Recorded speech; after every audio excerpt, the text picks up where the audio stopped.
Kristus, hanya Kaulah segalanya. Yakin Kau hadir di sini, merasakan kuasa yang tak terbatas. Ku yakin Kau nyata di sini, kemenangan terjadi di sini.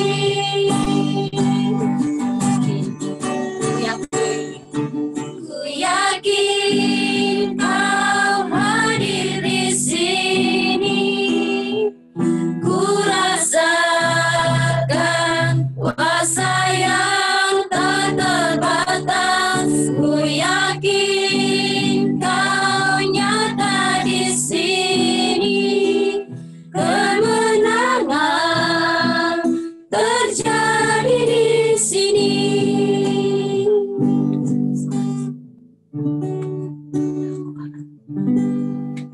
Mari kita mengambil sikap dalam doa. Bapa kami di dalam surga, kami menaikkan segala puji syukur kami kehadirat-Mu Bapa, untuk setiap penyataan-Mu di dalam kehidupan kami. Dari hari lepas hari Bapa telah menjaga kami hingga malam ini Bapa. Kami berkumpul bersama-sama untuk mengikuti ibadah online kami melalui Zoom. Mari Bapa Engkau memberkati setiap jaringan yang kami gunakan dan juga setiap firman yang kami dengar Bapa. Kiranya boleh kami serapi dengan baik dan boleh kami jalani dari tiap-tiap kehidupan kami Bapa. Bapa dalam surga, ini doa kami Bapa, kami serahkan seluruhnya ke dalam tangan pengasihan-Mu. Haleluya, amin. Amin. Amin. Amin. Amin. Sekarang mari kita bersama-sama sebelum kita masuk dalam firman Tuhan, kita akan bersama-sama menyanyikan sebuah pujian dari semula.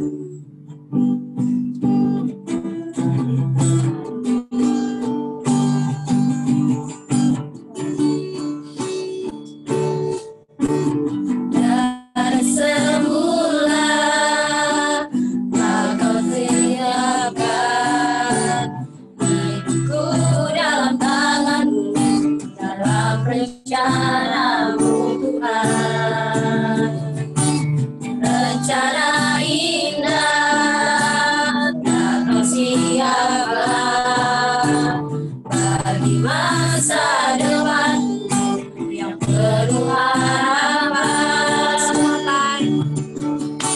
Semua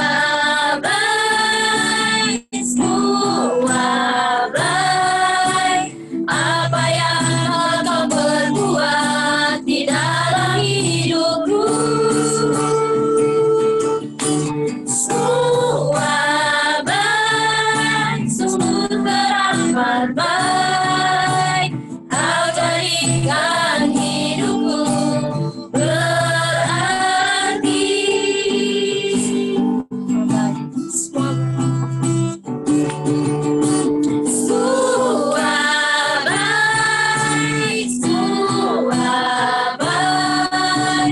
Apa yang Kau perbuat di dalam hidupku. Semua baik, sungguh teramat baik. Kau jadikan hidupku berarti. Kau jadikan hidupku berarti. Kepada hambanya kami persilakan. Kita berdoa. Kami mengucap syukur Tuhan, kebaikan dalam kehidupan kami, dan pada saat ini kami siap untuk mendengarkan firman. Berkati kami semua yang mendengarkan, supaya kami dapat melakukannya dalam kehidupan kami. Di dalam nama Yesus, haleluya, amin. Shalom. Shalom. Shalom. Halo. Bagaimana kabarnya hari ini? Puji Tuhan luar biasa. Puji Tuhan. Walaupun lewat virtual seperti ini, tapi tidak mengurangi semangat kita untuk mendengarkan firman Tuhan ya. Amin. Haleluya. Amin, amin, amin. Ya, hari ini kita mau belajar kebenaran firman Tuhan tentang ketaatan dalam Kristus. Yang terambil dalam 1 Yohanes 3 ayat 22 dan ayat yang ke-23. Kita membuka Alkitab kita dari 1 Yohanes 3 ayat yang ke-22 dan ayat yang ke-23.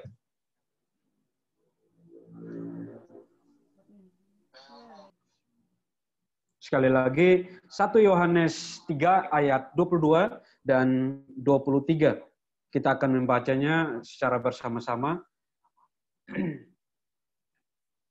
dengan judul perikop Keyakinan di hadapan Allah. Kita akan membaca di ayat yang ke-22 dan ayat 23. 1, 2, 3. Dan apa saja yang kita minta, kita memperolehnya daripadanya. Karena kita menuruti segala perintahnya dan berbuat apa yang berkenan kepadanya. Ayat yang ke-23. Dan inilah perintahnya itu, supaya kita percaya akan nama Yesus Kristus, anaknya, dan supaya kita saling mengasihi sesuai dengan perintah yang diberikan Kristus kepada kita. Ya, demikian kebenaran firman Tuhan. Nah, hari ini kita mau belajar tentang ketaatan dalam Kristus. Nah, sebagai anak teologi, kita semua anak teologi ya. Saya tidak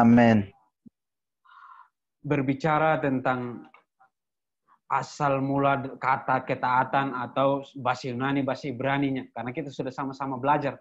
Tapi yang kita pelajari adalah bagaimana hidup kita bisa taat kepada Kristus. Atau bagaimana kehidupan kita bisa menjadi orang yang taat kepada Tuhan. Nah, tema kita adalah ketaatan dalam Kristus. Menurut teman-teman, seperti apa sebenarnya orang yang taat kepada Tuhan? Nah, mungkin ada satu orang atau dua orang yang menjawab, seperti apa sih sebenarnya taat yang sesungguhnya kepada Tuhan? Melakukan kehendak Tuhan. Ya, ada yang bilang melakukan kehendak Tuhan.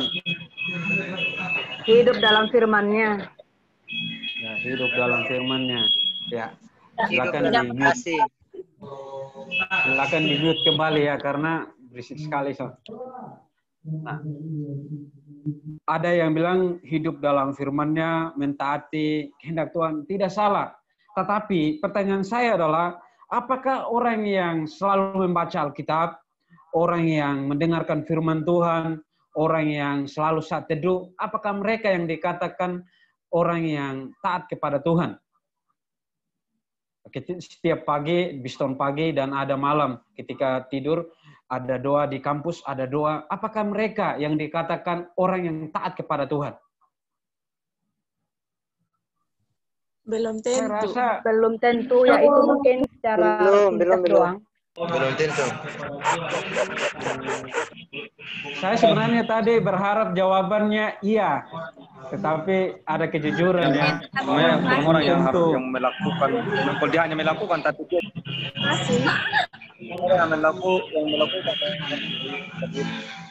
Ya. Yang kita mau pelajari saat ini adalah ketaatan yang di dalam Kristus itu seperti apa. Dan ketika kita menjadi orang yang percaya, ketika kita mengenal dan memahami Allah itu seperti apa, dan bagaimana kehidupan kita di dalam Tuhan, sebenarnya itu yang kita harus perhatikan. Bagaimana karakter kita, karena ketika kita memiliki karakter yang baik, maka kita akan menjadi orang yang taat kepada Tuhan. Nah, hari ini kita akan belajar 3 hal penting, atau ada 3 poin penting yang saya mau bagikan untuk kita semua, bahwa ketika kita menjadi taat kepada Tuhan, ada hal-hal yang kita peroleh di sana. Ayat yang tadi yang kita baca, ayat yang ke-22 dan ayat yang ke-23, berbicara tentang bahwa dan apa saja yang kamu minta, kita memperolehnya daripadanya. Poin 1 adalah ada jawaban doa di sana. Jawaban doa yang saya maksudkan adalah bukan hanya berbicara tentang materi, tapi ada juga berbicara tentang hal rohani. Bahwa ketika kita berdoa, mungkin dalam kampus atau dalam pekerjaan kita, kita berdoa bahwa Tuhan saya mau ini. Tetapi ketika Tuhan tidak menjawab atau ketika Tuhan menjawab, bukan menjadi patokan kita bahwa segala sesuatu yang baik itu datangnya dari Tuhan. Terkadang Tuhan juga mengizinkan bahwa segala sesuatu yang tidak baik itu terjadi dalam kehidupan kita supaya kita lebih lagi untuk taat kepada Tuhan. Nah, karena kita mengetahui bersama bahwa jawaban doa itu ada 3. Ada ya, ada tidak, dan ada tunggu. Jadi hal yang perlu kita pelajari adalah bagaimana hidup kita benar-benar taat kepada Tuhan. Seperti tema kita, ketaatan kita di dalam Kristus. Nah, bukan saja menjadi pelaku firman Tuhan, tapi kita juga harus taat. Orang yang setia kepada Tuhan, orang yang taat kepada Tuhan, yakin saja dan percaya bahwa Tuhan tidak akan pernah meninggalkan dia. Nah, Amin. Di sana ada jawaban doa kalau kita melihat di 22 bagian A-nya. Lalu ada poin yang kedua, yaitu ketika kita taat kepada Tuhan, ketika kita yakin bahwa kita sudah menjadi orang yang taat kepada Tuhan, bahwa ada di sana percaya sepenuhnya kepada Kristus. Kalau kita lihat di bagian B, bahwa dia berkata di sana supaya kita percaya akan nama Yesus Kristus, anaknya. Nah, ketika kita menjadi orang yang taat, harusnya kita menjadi orang yang lebih lagi untuk taat kepada Tuhan. Ketika ada jawaban doa yang Tuhan berikan kepada kita, kita semakin percaya kepada Tuhan bahwa Tuhan itu menyertai, menolong kita. Amin. Amin. Haleluya. Amin. Makanya hari ini kita belajar tentang ketaatan. Bahwa sesungguhnya anak teologi atau orang yang belajar tentang kebenaran firman Tuhan belum tentu dia sepenuhnya melakukan kebenaran firman Tuhan. Atau belum sepenuhnya dia melakukan apa yang dia baca atau apa yang dia dengar. Bisa saja orang yang di luar anak teologi lebih rohani daripada kita anak yang selalu membaca firman Tuhan. Tapi yang saya mau katakan pada saat ini adalah bahwa ketika kita menjadi orang yang percaya kepada Tuhan, ketika kita menjadi orang yang selalu mau memuliakan Tuhan dalam kehidupan kita, kita percaya bahwa kita sudah memiliki karakter yang baik dalam Tuhan, dan ketika kita memiliki karakter yang baik, maka kita akan menjadi orang yang taat akan setiap perintah Tuhan. Poin yang ketiga adalah kita harus saling mengasihi. Ketika kita taat kepada Tuhan, ada jawaban doa yang Tuhan berikan. Ketika kita percaya kepada Tuhan, kita semakin percaya kepada Tuhan. Ketika kita taat kepada Tuhan, kita semakin saling mengasihi sesama kita. Terlebih lagi kita mengasihi akan Tuhan kita Yesus Kristus. Makanya tanpa pengenalan yang baik kepada Tuhan, tanpa pemahaman yang benar tentang Tuhan, maka kita tidak akan sanggup taat kepada Tuhan, apalagi mengasihi Tuhan. Makanya ketika kita baca Alkitab itu, kita harus melakukannya dalam kehidupan kita. Bukan hanya baca karena takut ketua asrama atau ibu bapak asrama, tetapi karena kita menyadari bahwa kebaikan Tuhan dalam kehidupan kita sudah kita rasakan.